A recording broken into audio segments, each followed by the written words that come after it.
Cancer రాజ్యం cease fire మూసింది. ఇప్పుడు మాటలకు చోట్లేదు. రక్తానికే రాజ్యాధికారం. వర్ధా రాజు కిరీటం కోసం యుద్ధం మొదలుపెడితే అతని పక్కన నిశ్శబ్దంగా నిలిచినవాడు దేవా.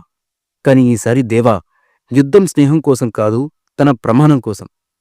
కాన్సర్ చరిత్రలోనే ఎప్పుడు వినని రహస్యాలు బయటకు వస్తాయి. దేవా అసలు ఎవరు? ఎందుకు అతని పేరు వినగానే సామ్రాజ్యాలు ఉనికే? శౌర్యాంగ పర్వం అంటే ఏంటి? ధైర్యానికి చివరి అంచు, విశ్వాసానికి పరీక్ష, సింహాసనానికి సమాధి. స్నేహం శత్రుత్వంగా మారే క్షణంలో దేవా తన అసలైన రూపాన్ని చూపిస్తాడు. ఈసారి అతడు ఒక మనిషి కాదు, ఒక యుగం.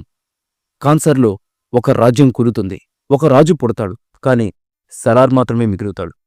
ఇది యుద్ధం కాదు, విధి అనే కథా నేపథ్యంతో సలార్ సీక్వెల్ని మూవీ మేకర్స్ అయితే తెరకెక్కిస్తున్నారు.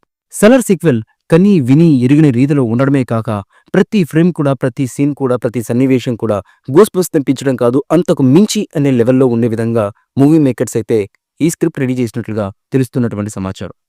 ముఖ్యంగా పృథ్వీరాజ్ సుకుమారన్కు ప్రభాస్ గారికి మధ్య వచ్చే ఫైట్ సన్నివేశం ఎంతో ఎమోషనల్గా ఉండడంతో పాటు అత్యంత పవర్ఫుల్గా మూవీకే హైలైట్ అయ్యే విధంగా ఆ ఫైట్ని దర్శకుడు డిజైన్ చేసినట్లుగా లీకు వర్గాల ద్వారా అందుతున్నటువంటి సమాచారం. సలార్ పార్ట్ 1తో ప్రభంజనాన్ని సృష్టించినటువంటి ప్రభాస్ అండ్ దర్శకుడు ప్రశాంత్ నీల్ సలార్ పార్ట్ 2 శౌర్యాంగ పర్వంతో ఎలాంటి సెన్సేషన్ క్రియేట్ చేస్తారన్న ఆసక్తి అన్ని వర్గాల ప్రేక్షకుల్లో కూడా ఉంది.